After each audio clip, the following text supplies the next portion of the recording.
in Montenegro. Conservative media done right. You're listening to the SHR Media Network. And we are back in more ways than one. It's the second hour of BZ's Berserk Bobcat Saloon radio show. And if you're watching YouTube, okay, if you're watching Facebook, you're going to have to start it up again. Just hit refresh, Facebook will come back. If you're watching YouTube, hit refresh, YouTube should come back as well. So during the break, I had to restart both so that we could see if the streaming is working. So if you're looking at Facebook, start it again, you'll be fine. If you're looking at YouTube, I'd like to find out if YouTube started back and you can see it on the SHR Media site. Jack Alexander is here. Sackhead Sean is here. Sackhead Sean. Now, for the people that happen to be watching, this is a visual because we turned the lights on and I initially had the lights off, and this is Sean Cam. Yes, exactly as I should be. So now all you see are the eyes of Sauron, the eyes of Sean. The eyes of shame. I mean, Sean. I thought it was funny because, and then I thought, okay, turn all the lights back on again. Then I thought, well, wait a minute. Let's just leave it that way. Maybe Sean wants to be mysterious and shit. Well, and your exact words were, I think you look better with the lights off. And my exact words were, it just really looks if I had a dollar very for mysterious. If I had a dollar for every time I was told I look better with the lights off. Okay, so welcome, Jack Alexander. You're still there, right? Yep, I'm still here. Okay. So wait, the Aussies here? Yeah. Oh, Jesus. I've had You Jack didn't for the tell me first that. hour. I don't know. So what happened is I can do this now. Yeah, I'm sure you can. Hey, I forgot to mention to everybody, since we're on Facebook, if you guys like the Second Amendment and you're on Facebook, go to the USGOA. That's the U.S. Gun Owners Association. I have a relationship with the USGOA. The guy that runs it is a good friend of mine. If you want to find out about firearms, I know, from afar, though. He's in Texas. I'm here in California. I'll spell it with a K. And he's got a great site about firearms, reviews, story, the Second Amendment, and what is that you're drinking right now? Sackhead Sean. We can't see it. We can't see it because you're holding it up in the light. Redemption bourbon. Oh, can you show people the side of the glass, because there's something unusual about the side of the glass. This was a gift. It's a bullet glass. There's actually a 40 caliber bullet that is pushed into the glass as they make it, and it gets held in place by the glass. And and it's called Bullet Glass. It's on Amazon. You can custom order rounds if they don't have the ones you want. Not paid, not promoted by them. Just it was a gift I got. I thought it was the coolest thing in the world, and Well, and I do too, because you're knocking down bourbon. Well, absolutely. And there ain't nothing wrong with people that knock down bourbon. Nope. On this show. I try to knock down as much as I possibly can. Jack Alexander, let's go back to you. We're talking about the Australia's 1996 gun confiscation. If you read leftist junk, what it says is that, they worked fabulously. It was so wonderful. Except, I guess it wasn't the great panacea, Jack Alexander, that it was hoped to be. How about a real-world view from you, sir? Gun crime jumped up, or violent crime in general, not just that with regards to firearms, but violent crime in general jumped up so much. To keep the narrative going, they started reclassifying violent crimes, right down to a point where an acquaintance of mine was raped in her own home by the drug addict from over the fence. And, okay, no firearms are involved, but when it got to court, they caught the guy and so on, got to court, and he wasn't charged with the rape and the sexual assault, just the break and enter. And there was a whole lot of these reclassifications to make it look like that it was working. They didn't shortly after the gun bans went in, a lot of organised crime decided that they were going to go to war in Melbourne in what was known as the Lygon Street massacres. And, you had crime bosses that were having dinner at an alfresco restaurant in the Italian part of town.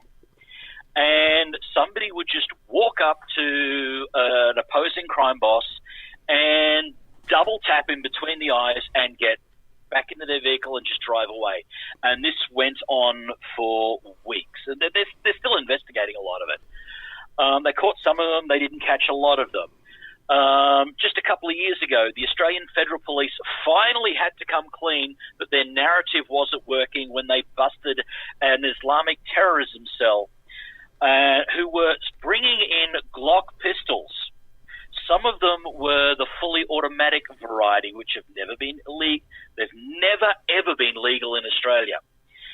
And they had to come clean that 20,000 of these illegal pistols, some were between 1,200 and 2,000 of them with a fully automatic variety, had made their way into Australia thanks to the wonderful German efficiency or Austrian efficiency when it comes to records keeping, to an Islamic terrorism cell. The Australian government has only ever found 1,500 of these illegally smuggled weapons. Unbelievable. The bike, there's a long-running bikey feud between a couple of the 1%er gangs. Hell's Angels, the Desperados, and there's another, Banditos. Yeah, I was going to say, you guys, I know you guys have the Banditos. The Banditos are big. Now, the Hell's Angels aren't so big in Australia, are they, or are they? I'm about 20 miles away from their national headquarters. Oh, wow. Oh, okay. Lucky you. Can you get a good deal on a trashed bike with a trashed Harley with a lot of bullet holes in it? I tend to stay away from them. I love riding, but I had a nasty wreck a couple of years ago. Doing 60 mile an hour, I hit a kangaroo and went over the handlebars, and I haven't had the courage to get on another bike. Well, that might be the most Australian story ever. No kidding. Ever. I don't know how else you'd beat that. Broke my wrist, ruptured my appendix, and I had gravel rash for months in places you never want to get road rash. Or gravel. Man, these Aussies whine, huh? They're really whiny. I know. It's really sad. You didn't expect that from a guy like Jack, I know, right? Did you? Right? You expected a lot better out of this guy. Pampered these guys are people. used to getting they chew king cobras for lunch. Well, listen, you're literally, you're an island started of criminals. We figured you'd be a lot tougher than this. All joking aside, Jack, obviously. If I recall, Jack, over the first 5 years of the gun ban, which there are, what? Still looking at you. Oh, my photo. The first year of the gun ban, crime, the first year was like a violent crime, was like a 15% jump.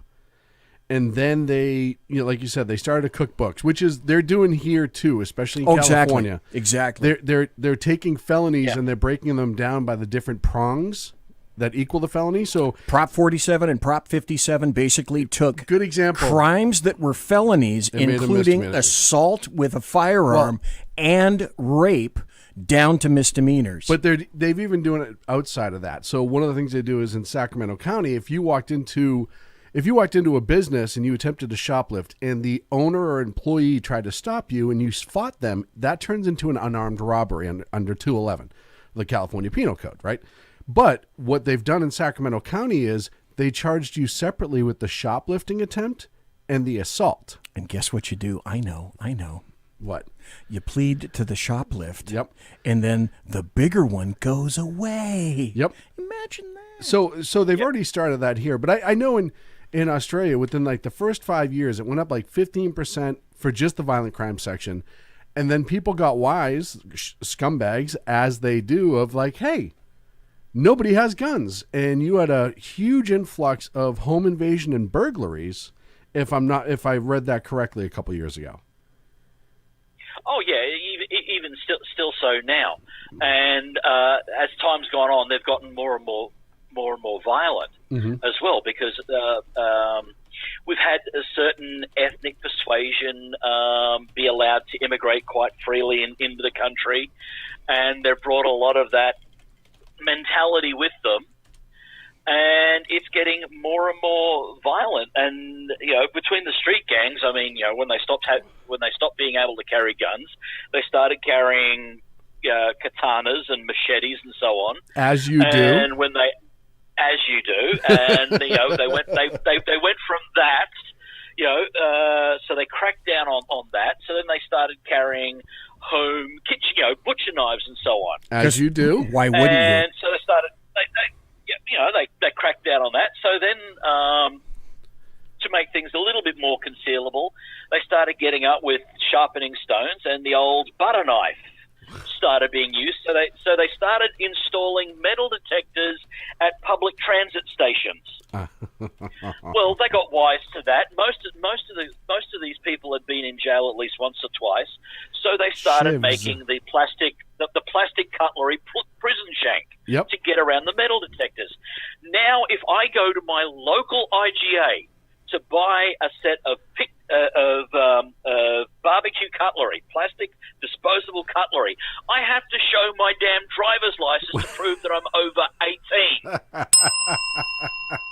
This is why I wanted Jack to be here tonight, folks, for you to listen to what's occurring in Australia. When you don't put the brakes on a system or a state, this is what you get.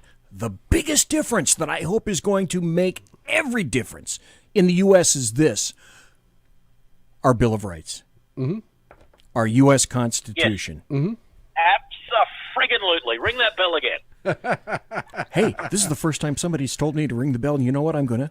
There it is. Because that's the point of it all. Hey, Jack. How many more years of capitulation to the left and the moderates do you think Australia has before, and I know we're going to get into talking about the grip that's on this country and how I think it's going to push us way right soon, before you start getting back to right and they start talking about actually firearm rights again, and that sort of possibility? It will never get to that point. Really? It is. Yeah. I mean, our most conservative major political party is called the Liberal Party. So if the Conservatives are the Liberals, how far to the left do you think the rest of them are? Communists. Put it this way. There's a running joke in stand-up comedian circles around here that the Australian government is run by the Kama Sutra of politics. It doesn't matter what position you're in, you are getting fucked up the ass. I saw that coming before the punchline even hit. And I even added a joke onto that. So here we talk a lot about the silent majority, and we're going to probably talk about this after the break leading into the next election. How big is the silent majority there, Jack? And is there a way to organize that and start to... Because, look, I've met enough Aussies to know that by and large, reasonable people. And is there a lot of maybe like splinter groups? I hate to say that and make it sound trashy, but splinter conservative groups who are starting to lean more right, who maybe you can start organizing and win like a local election and maybe start to build it out?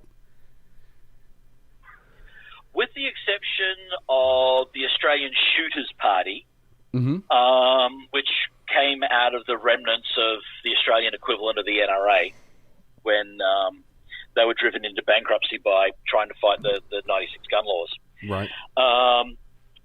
No. Okay. Even the more conservative, smaller parties are not interested in firearms rights. And I'm asking for a reason. I kind of figured that was the case, but as a lesson to the people in this country, that once it goes away, there is no way it's going to come back the same way it was. And again, that's part of the cautionary tale out of all of this. See, here's the big thing. Here's the big thing, Sean. And it comes down to what was mentioned before when it comes to the Bill of Rights and the Constitution. The American Constitution lay out the rights that the people have and puts it into a documentary form. The Australian Constitution starts off with saying that these privileges are afforded to the citizenship by the Crown. Not rights. Right. Privileges. Yep. And it's not from God. They're not natural law. It's from the Crown. We've never had the right to keep and bear arms. We've never had the right to free speech. We've never had the right to a free press. I mean, the leftists in colleges and so on will teach them that they are rights. But, I mean, we regularly get journalists that are arrested, news agencies raided. I mean, that happened, a big prominent case of that happened last year when the government, the federal police decided they were going to crack down on a couple of investigative journalists who were getting a little bit too close to the truth. That's insane. On what? What was it about? It was about terrorism. Oh, you mean the people that those in Europe and specifically the UK call Asians? We've never called them Asian. In England, yes, that is a term, but we've never called them that here. But yes, the think religion of peace. I think it's funny that back in early June during some of the protests, there was 2 Australian journalists that were pushed by U.S. law enforcement that were covering the journalist things. They called it an attack in the news, but they were moved out of the way and pushed, and because they were getting in the way between the police doing their job. And your prime minister came and demanded an investigation. And it kills me because it's like, hey, we didn't arrest him. We just moved him out of the way. You guys arrest him for reporting the truth. And I bring this cautionary tale up because a lot of people, if they don't know the history between Australia and America, we're very much like brothers and sisters. We both came from the Crown. Yeah. We both, in different ways, got our liberty from the Crown. But you guys are more like that, hippie uncle that keeps letting all these people crash at his house and they steal all of his crap, and he's like, "No, it's okay. They didn't mean it." Dude, those brown snakes were not all that bad. They only bit me and killed one of my children. I have 2 more. Damn it! In America's by and large is more of the fences around the house. You can come in, but don't touch shit, or we'll kick your ass. And this is my space, not yours. And I try to tell everyone that because we did come to existence very much the same. You guys had, what was it? The Ostrich War that you lost. But other than that, the Ostrich War. Jack, am I wrong? I'm trying to think. What was the Ostrich War? Yeah, what I want to know that too. What was the Ostrich War? Was it the Emu War? It was in the 1930s where they were having an influx of one of the big birds. Is that like cockfighting? Only no, like cocks on steroids. It was. These cocks are 6 fucking feet tall, dude. No, it was. Oh gosh, I want to say it was in the 20s or 30s. They were having a problem with one of the birds that they imported. It was either emus or ostriches, and they sent a military brigade out to kind of level them. They were out in the bush somewhere. I don't know exactly where. And the birds wouldn't die, and they kept attacking the soldiers who were sent to put them down.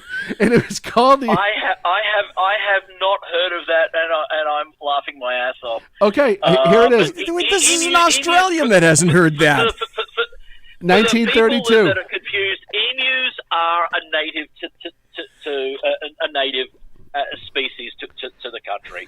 So I know exactly what an emu is, and yes, they are a tenacious bird, and they do take a bit to kill. So yeah, I can see that. But I mean, we've had a few rebellion attempts here. I mean, we had the Eureka Stockade, which was crushed mercilessly because most of the British officers that came here were sent to the Australian colonies for losing the Revolutionary War that gave birth to the United States. So as a punishment posting, they couldn't send them to Alaska like should have happened to Vindman. after the way he screwed over President Trump. Right. They sent them to the colony of the Australian colonies as a punishment. And then when rebellion cropped up, it was a case of, there's nowhere worse than here to send us, so we're going to crush this mercilessly. So you had the Eureka Stockade. And that was 1850s. That was in the 1850s. Yeah. Okay. Where there was corruption going on between the constabulary and the military over who had the right to issue licenses on the goldfields. The military said it was them, and they didn't recognize the constabulary's license. The constabulary, and it was like every other day. Monday, military would turn up. Tuesday, the constabulary would turn up. They'd rip up the licenses that were paid for by the miners. That's not valid. You can't have that. Now pay the 20 shillings or whatever it was. And this went on, and eventually a bunch of miners got jack of it, grabbed their brown besses and blockaded themselves in, and it was mercilessly crushed. You had the Rum Rebellion under when Governor Bligh, yes, the same Bligh that was put off the bounty. Yep. And basically the military was running all of the distilleries to make rum. And when people started making their own, a little bit of moonshine and action going on, they came down on that rather mercilessly. Unbelievable. And then you also had a That's relative so of wrong. mine who was most notably or most famously outside of the country for being the bushranger with the metal bucket on his head, Ned Kelly. Oh, the infamous outlaw Ned Kelly, yes. He had the audacity he managed to get an illegal copy of the U.S. Constitution and the Declaration of Independence, and had the audacity to change its verbiage a little bit, but try and create an independence, a Declaration of Independence for the Republic of Victoria. Oh, that's not. And for that, he was hunted down, and history records him as being the butcher that history remembers him for. Jack, tell us about your PM right now. Your current PM is this dude named Scott Morrison. Guy's 52 years old.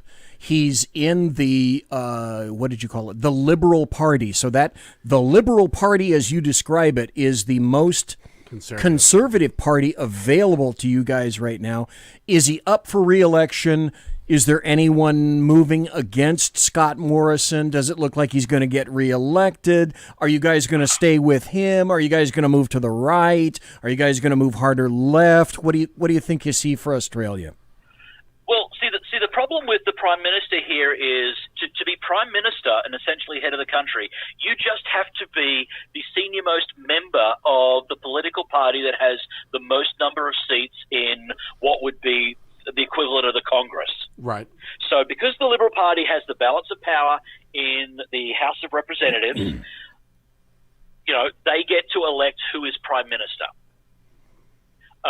It has nothing to do with the people at all. And if the party doesn't believe that person will bring them to a win in the election, they'll just vote him and change another one. I mean, Scott Morrison has been the longest-running Prime Minister we've had for probably a decade, because it's a case, for many years it's been, okay, who's the Prime Minister this week? It was like every other week, they'd say, somebody would say some stupid shit, or some skeleton would fall out of the closet, I'm ashamed of my past actions, that I did when I was a prepubescent teenager. I'm going to quit, retire from public life and so on, and they'll change it. Or, some other controversy like, sleeping with an intern, or being caught with little boys and what have you. And all this was sort of going on. And in the years that I've been bouncing backwards and forwards between Texas and here, it was like, hang on. Who's the Prime Minister now? I thought such and such was. I said, oh, no, we've had 3 since then. What? I've been gone 6 fucking months. What happened? Okay, folks, we're talking to Jack Alexander of the Jack Alexander Experiment. As you can hear in the background, semi-lubricated, but not quite enough yet, is Sackhead Sean. A little bit? Just a little bit. All right. On the other area, we're going to take a couple of second break just to let everybody know where we are. We're not going to take a full break because then I want to change into an arrest that occurred this past week. So just want to let you know, folks. Ladies and gentlemen, boys and girls, children of all ages, you're listening to the Bloviating Zeppelin's Berserk Bobcat Saloon radio show here on the SHR Media Network. Jump into our sumptuous and palatial chat room right now at shrmedia.com. Call us when the phone lines are open. Broadcasting behind enemy lines in occupied California and working without a net. You're in the saloon. And we are in the final half hour of the show with Jack Alexander and also with Sackhead Sean, who is here tonight. I want to go into an arrest, and something occurred recently. Sean and I talked a bit about this, but now that Jack is here, I'd like to get his take on this. An arrest, an incarceration. Ghislaine Maxwell is ready to talk. According to reports, Jeffrey Epstein's accomplice is set to cooperate with the FBI after being arrested yesterday. And experts say Maxwell has every incentive to name names. Ooh. Nancy Grace thinks it could mean bad news for many powerful men, including Prince Andrews.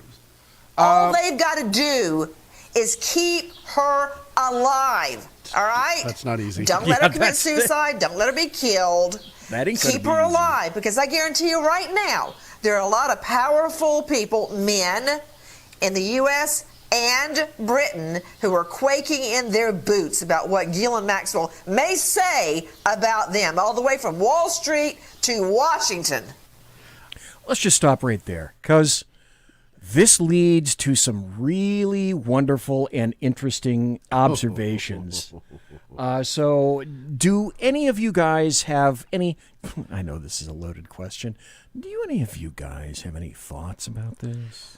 I will let Jack go first, seeing how he's the guest who's further away, and it takes his voice longer to get here. It does, Jack. Throw your voice, sir. Go ahead, pitch it. By the way, Jack he's a shapeshifter and a time traveler. Because it's Thursday here, it's already Friday in Australia. Yeah. And tomorrow he's a woman, like you said, shape-shifting. Yeah. That's why I like getting Jack, because I get tomorrow's news today. Jack, go ahead. And the lottery numbers are. Oh, folks, pull out your pen. Because he already has the numbers. I've already lost $20 to the new county sheriff in Clay County, Texas, over Ghislaine Maxwell. I said that I bet him that she would be dead by this past Monday. So yeah, I'm already in debt to the new county sheriff. I have a theory. I'll touch on that one. I would have thought that. Yeah, I would have thought that she would have already managed to hang herself by shooting herself in the back of the head. Yeah, suicide by a double tap to the chest happens all the time. So here's the thing, and I thought about this long and hard, and I'm not joking about this. I am more worried for the well-being of Attorney General Barr to have a suspicious heart attack, much like Antonin Scalia, than I am about Ghislaine Maxwell, and here's why: the amount of stress that Epstein dying put on those around him, and how close people were going. And you got to remember, there's a DA, the same one who's going after Trump's tax numbers right now, who declassified him as a sexual predator in New York. His tendrils go long and far and deep, but because he, quote unquote, killed himself, which he did not, if it happens with her again, you are going to have an attorney general who is probably going to go apeshit with an investigation and maybe start releasing things that weren't going to be released until she spoke. I suspect she will live, but finding somebody close to the case or something like that, having them perish, it would not shock me. Here's another interesting point. I found a story that says something similar to, yes, Bill Barr, when that occurred, Bill Barr did, in fact, go apeshit when Jeffrey Epstein was accessed. I also found an article from the UK, Daily Mail, where I find a lot of my cool stuff that won't get printed here in the U.S. for obvious reasons. Yeah. And I'm not about conspiracy theories, but my belief in coincidence is just about entirely done and gone. Here's an article that I found from, well, two articles. One I found, and I'm just going to throw this out there and let the two of you respond. Okay. One of them I found from the Telegraph, the UK Telegraph, which says that a person whose name was John Roberts was on one of the aircraft. I'll throw that out for a second. Wait until I get through the second one. The second one now, I'm looking at this article right now. This is from the UK Daily Mail. Bill Gates flew with Jeffrey Epstein on the Lolita Express in 2013. He's the guy whose charity aims, if you remember, folks, to empower young girls To entrepreneurship, correct? to entrepreneurship. Right. Bill Gates flew from Teterboro Airport in New Jersey to Palm Beach, March 1st, 2013, with Epstein. A representative for Gates Humanitarian Foundation denied Epstein ever worked for billionaire founder of Microsoft, but no one wanted to comment on the 2013 flight. Well, and I believe they've come out afterwards and said, oh, yeah, you know what? He did, in fact, do it. And I may be wrong. There's an update to that article. That where they said, oh, he may have been on the plane, but he doesn't remember being on the plane, and he was taking a lot of trips. And you know, I hate to say it, and Jack, I'm going to jump in if you don't mind. Go for Jack it. minds. Being on the plane itself, to me, isn't necessarily a conviction. Going to the island where you're out of international, or you're into international waters, there's no actual law, things that can happen there that can't happen here, legally, that's always the concern for me. And that's not to say that nothing happened on the flight at 30,000 feet between New York and Miami. I don't know that. But I know that there's less likely something to happen just as far as grooming and all the other stuff that versus people like, I don't know, former President Clinton that has spent time on the island. Well, there's a painting of President Clinton And Epstein. in a blue dress. Yes, that was his. That was an Epstein loved to have that. It was in his house, right? Yes. Yeah. Yes. And apparently Clinton thought it was funny, from what people have said. I was. And not then, of there. course, there's the, oh, you know what? I may actually have this photograph. Let me make this, before I show the photograph, and I will show it over the camera here in a second. If I could mention this, nobody was closer to Jeffrey Epstein than Ghislaine Maxwell. Yes. This UK chick who is part of the elite of the elite. She was hiding in New Hampshire. Yeah, what the hell? What an 125 acres in a home in New Hampshire, and you guys didn't know where the hell she was. Okay, so there's information, because now I'm looking at an article. What is this from? New York Post. And in this article from the New York Post, there's a guy, a friend, a TV host named Christopher Mason, who says that he thinks she has access to videotapes and digital content from all of Epstein's properties, and the footage has gone missing.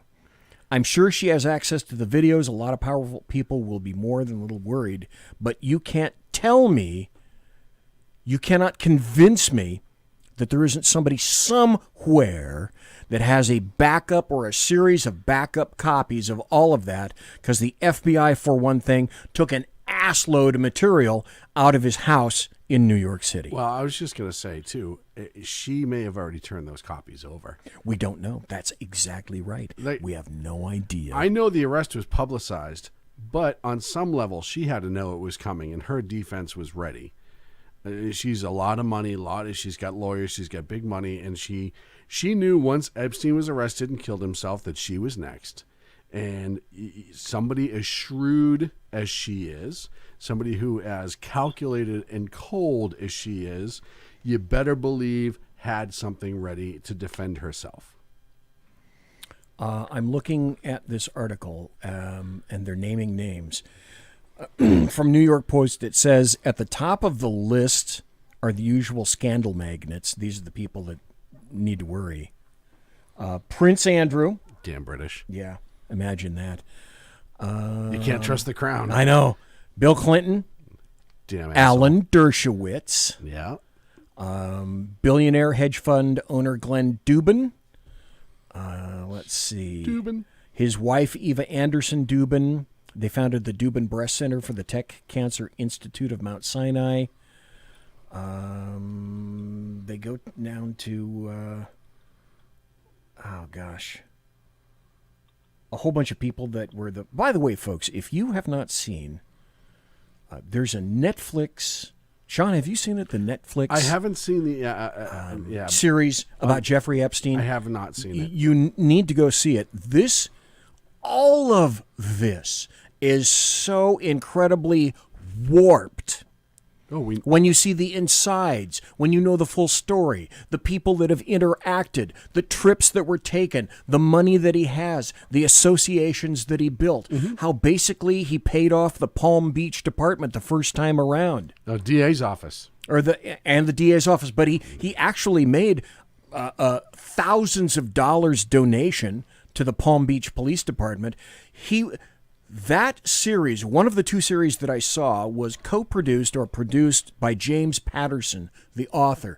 James Patterson, on this little strand in Florida, where all these people have their massive homes, co-produced this series and essentially said that everyone knew what was going on. Everybody believed they knew what was going on. Nobody wanted to say anything about it. He was in the right amount of people.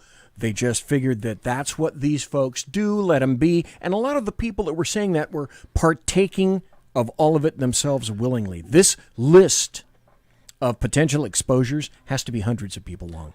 Well, and you see this on a regular basis, right? You have hangers-on, people that want to just siphon onto him for the money. You have people that are actually pedophiles that are just want to be around it and have money. Everybody has their different reasons.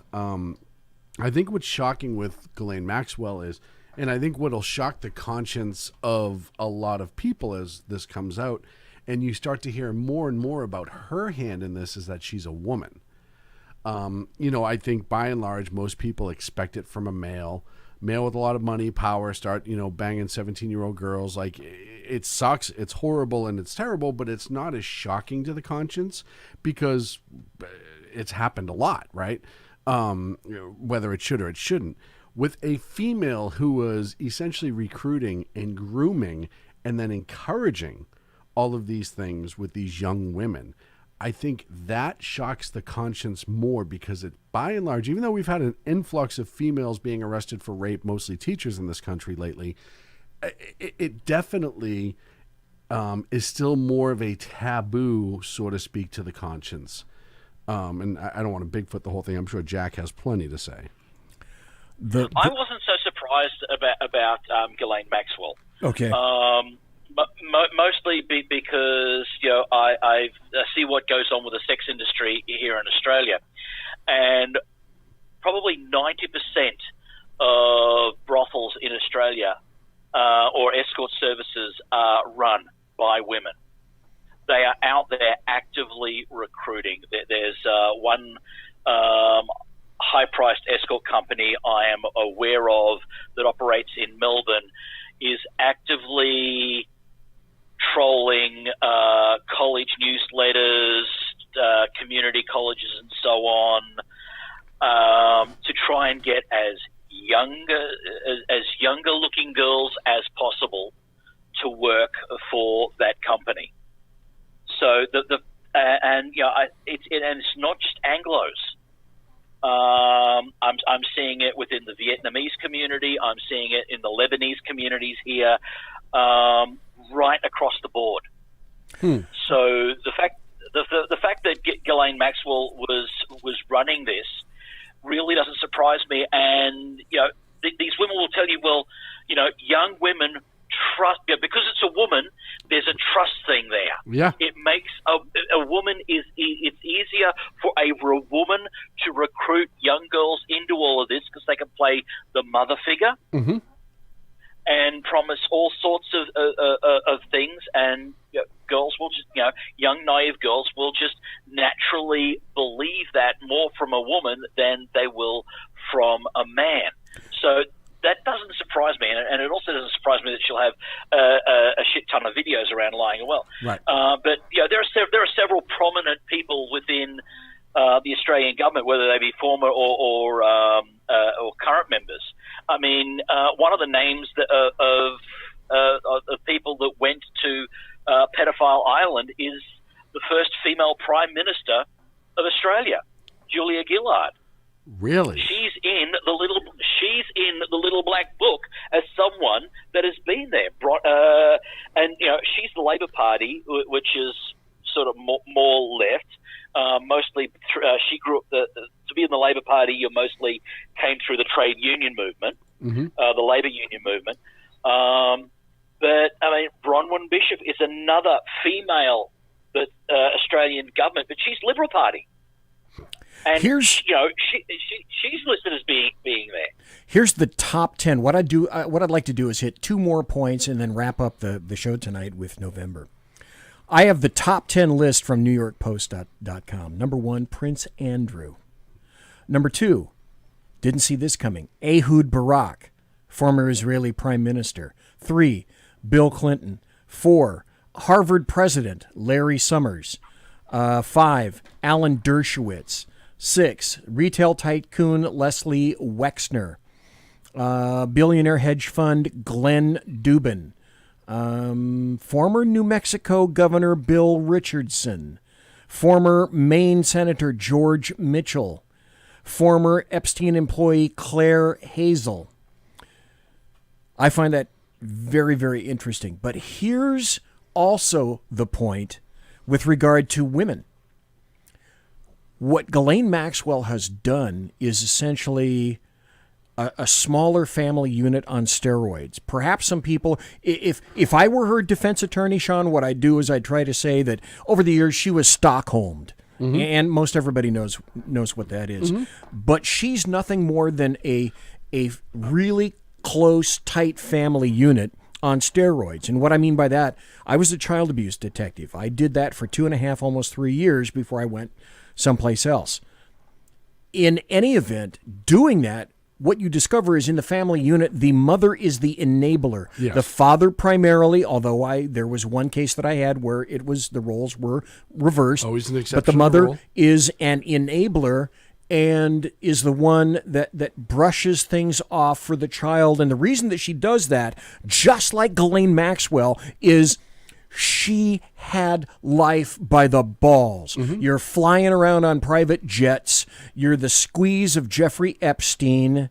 You're doing whatever it is that he wants. Who knows what kind of sexual satisfaction she got from all the other persons that were involved there, to include, obviously, if you watch these series, females as well. So that would also buttress the female aspect of it as well. She was alleged to have slept with some of these women. So exactly the point.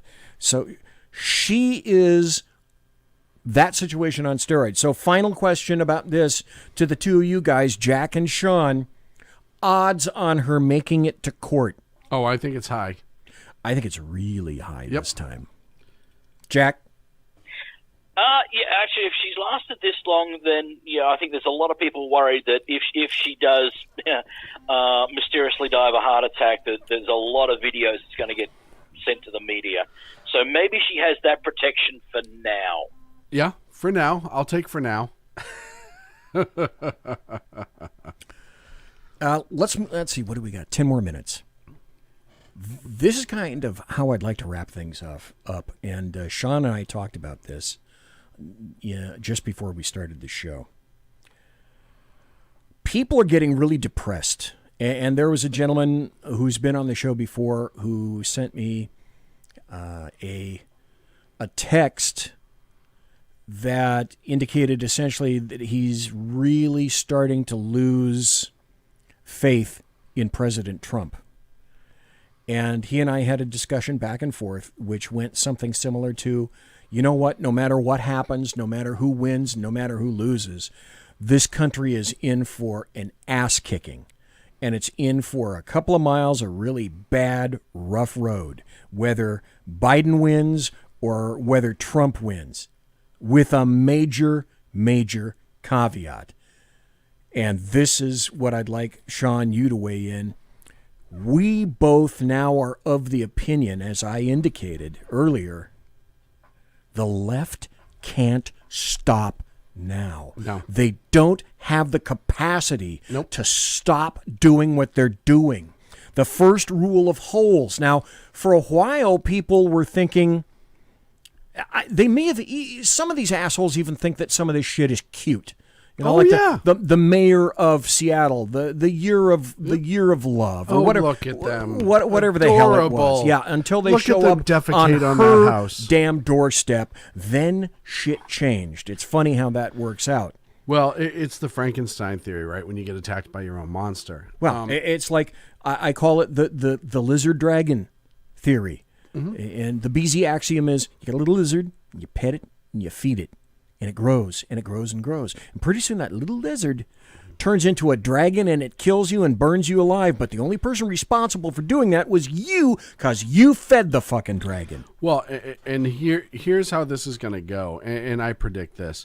Look, I said earlier, they didn't think Joe was going to lose his faculties as quick as he did.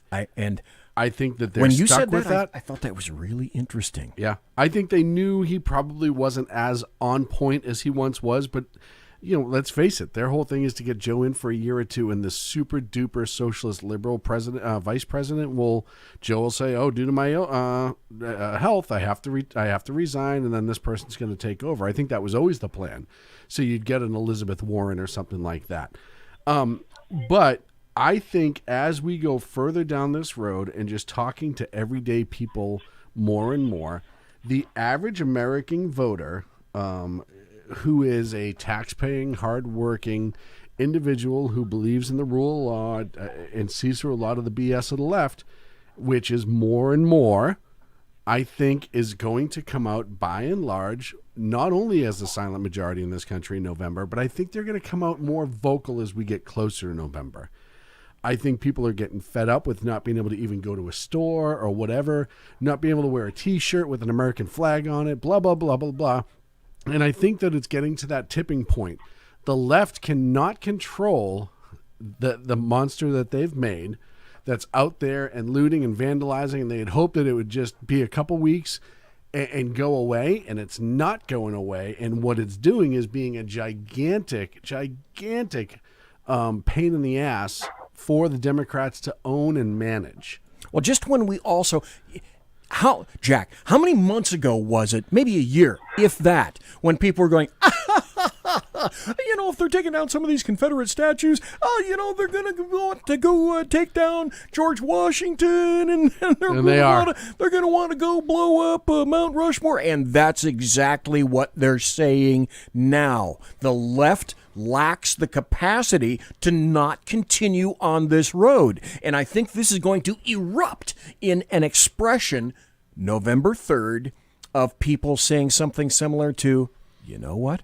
I've put up with all this bullshit for a year or more. And in this voting booth, on this ballot, this is my fuck you to all the rest of you assholes who have caused me this much pain and taken this country from me. So, and it's not just limited to the United States either.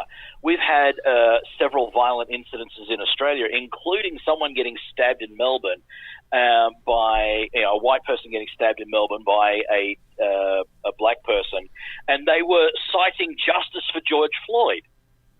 in Australia. Right. Yeah, that's just... Well... And, and the way the media is put here, they're using that as an excuse to try and blame Donald Trump for this. I don't know how they can make it stick, but they're blaming Donald Trump for the injustice that saw the death of George Floyd. Right. To bring external pressure to bear. Once again, Democrats are colluding with other foreign actors. Yep. To try and destroy Donald Trump. And, but I'm not so much worried about Donald Trump losing this election. I'm more worried about who the successor is going to be for the 2024 election. And please, God, don't let it be Kanye West. Okay. Well, 2 let's points. talk about Kanye really quick. 2 then. points. This is weird. I don't know. Maybe you guys have heard something in passing. All I heard is people are saying Tucker Carlson 2024. I haven't heard anything more about that. I don't think that's just something that I mentioned in passing. But since you brought up Kanye West, anybody have a remembrance of the big ass ghost of elections past? Who was that, Sean? Ross Perot. Thank you. Yeah, and if Kanye gets 1 million people to vote for him, which is not impossible. No. Not impossible. That alone, if it's 1 million votes in the right places and the right districts, could absolutely make this a ridiculous landslide, worse than last election. Okay, now, let me throw this open to both of you guys. Because depending on who you listen to, what network, and whose show, which is everything, I've heard everything from, Kanye West is going to give Trump a big old boost. I've also heard people say Kanye West is going to give Biden such a massive, massive boost, and Trump is down because all the people that were kind of on the cusp for Trump, and because of Kanye West's issue with COVID now. He liked Trump before, now he doesn't like him anymore. Now those people are going to roll over for Kanye West. No, I think he's going to split Democrats straight up. I think most people who would follow and listen to Kanye would be more of your liberal voter, young liberal voter. I don't think that anybody who was a Trump supporter is going to be influenced by Kanye West. Jack. And not only that, I tend to agree with Sean that it's going to be more of a younger voter that's going to go for Kanye.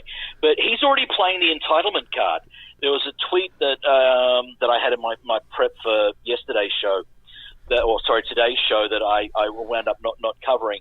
He's already taken to Twitter asking for Trump and Biden to drop out because he feels entitled to being president. He's already playing the race entitlement card in all of this. Okay. If it doesn't tell you who Kanye West is and that he's all about whatever Kanye West wants, and I said this when Trump had him at the White House, I was never impressed with Kanye West. All right, whatever. He was a cute news story and likened the president, and I think the president, look, if there's one thing you can say about Trump is he brings a lot of people in and talks to him even when he doesn't agree with them. So that didn't shock me that he brought him in. But I know Kanye is all about Kanye. That's a clusterfuck storm if ever I heard one. Oh, yeah. I love the idea, though, that you know what? It would be great if Biden did. Well, we're going to support Black Lives Matter, so I should step out of the way for Kanye, and that way I'll be a better president afterwards. That's pretty much what Biden would. You know who, throughout all of this, I have to really despise? And I said, I've done a couple of memes on this, so yeah, okay, guilty. Wait a minute, where's my camera? There we are. I've put a couple of memes of this on certain social media sites. A year ago, I used to make fun of Joe Biden, except for those two memes. I don't make fun of him anymore. Yeah. The only rancor I hold now is for his wife, Jill. Mm-hmm. She's letting it happen. I can't to a degree fault Biden's handlers because that's their job to pull that kind of crap.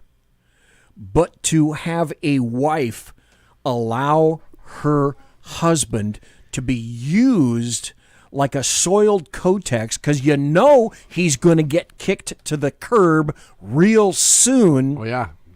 And to prop him up and to let him go through all of that. Now, maybe 9 months or a year ago, I might not have said that, but she knows for a fact he's it. He's been through the entire vetting process. Mm-hmm. And she still she will let anything happen to him now. I will let my last comment go on this, if that's okay with you. First and foremost, I think that, yeah, she's got problems because she's allowing this to happen. And I think on some level he has to know he doesn't have his A game, even if he doesn't know who's bringing him a soup and when. That's number one. Number two, I am still not completely convinced that come late September he has this epiphany about his health, and you see one of the other people all of a sudden who will automatically get whatever old white vote Joe will get and lock them into place. Hillary. I don't think Hillary. I think you'll see somebody like an Elizabeth Warren. See, I knew that once you said that, I knew that Jack would say what Jack did. Jack, don't disappoint us. We're going to go out on your comment. I got 3 words when it comes to Joe Biden in this, and that's follow the money. Yeah. Does Jill Biden stand to make a shit ton of money for allowing this to happen? Mm-hmm. Yeah. Because, that's the only...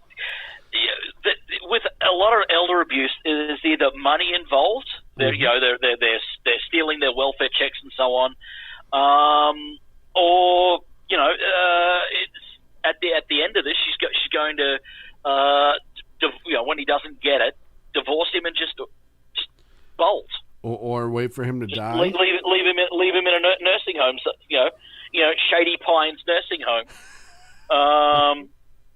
With his shotgun and his Corvette. Yep. Where's my aviators? I agree with Jack. I think she'll just wait for him to die, and then you'll see her with her own political career in about 10 years. That long? Maybe not even that long. No. Not even that long. But that's why she won't divorce him first. She'll go straight. She'll go if they wait till he dies. Soon as he's dead. Oh, I'm following in my husband's legacy. Yep. Much to which Sonny Bono's wife did in California after he headbutted that tree. Yeah, lost a skiing match. Yeah. Yeah. I'd like to play this just for a second. I have 2 shotguns in my home. They're locked in a safe. There's a metal gun case.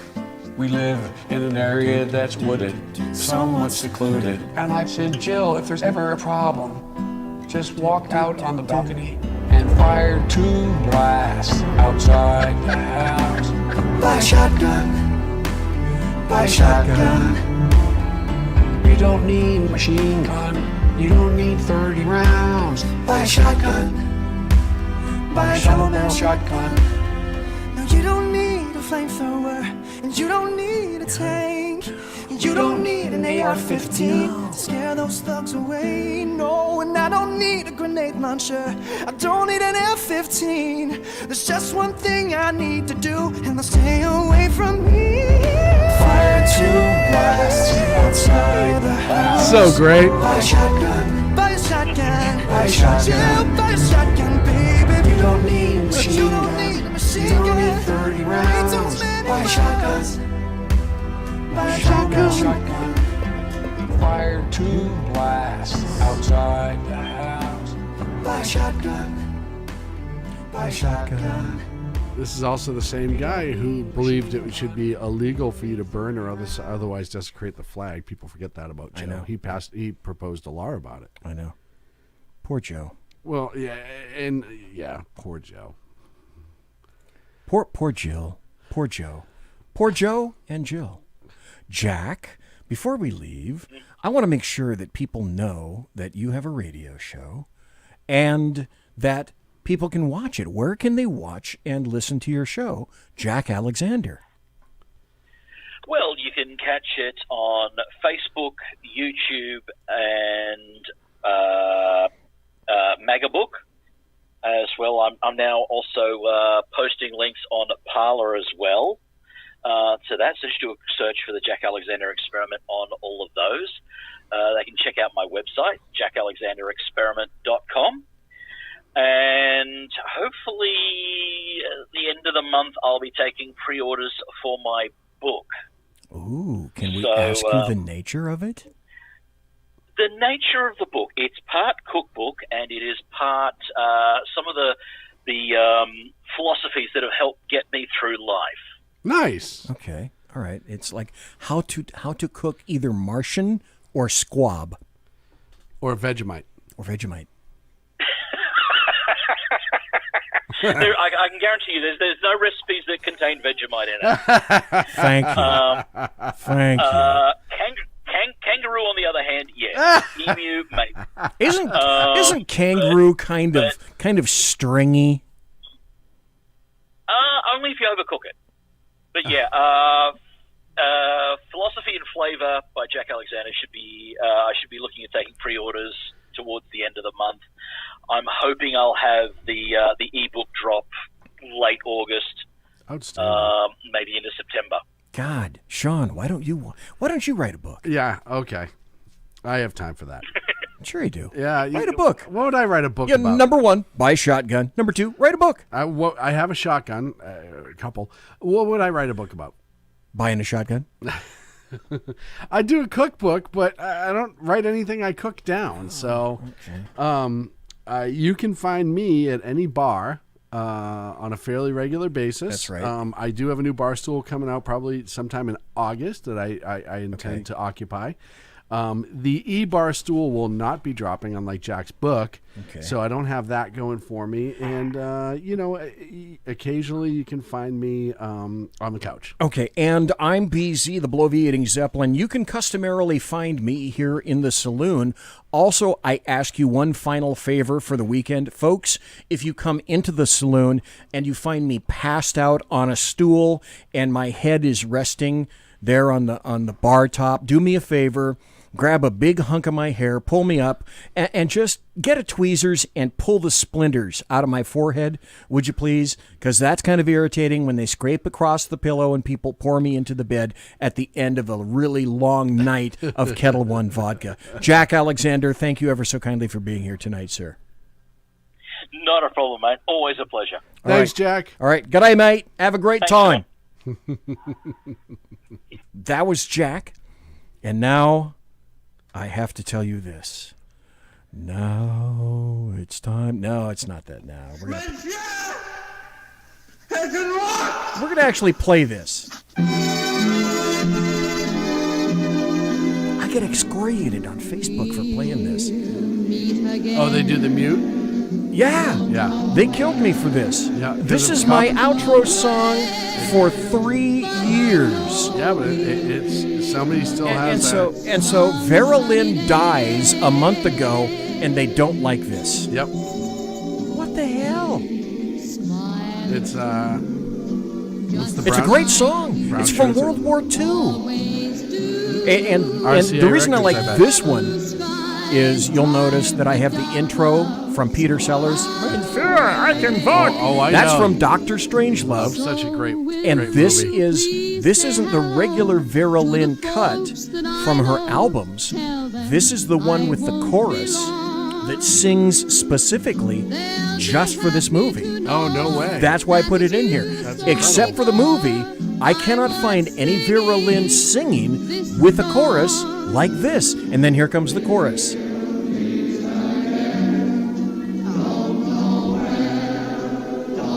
I mean, maybe it exists somewhere else. I haven't found it. Well, folks, I'm going to be back next Tuesday night. Don't know with whom. Everybody, from Sackhead, Sean, and me, God bless, take care, be safe, have a great weekend. Everybody quiet down now and get some sleep. Good night, everybody. Good night, Mama. Good night, Ben. Good night, everyone. Good night, Mama. Good night, Daddy. Good night, children. Good night, Daddy. Good night, Elizabeth. Good night, John Boy. Good night, Jim Bob. Good night, Jim Bob. Good night, Jim Bob. What's going on? I was asleep. What's everybody doing? Good night, Good night, Jim Bob. Go to sleep.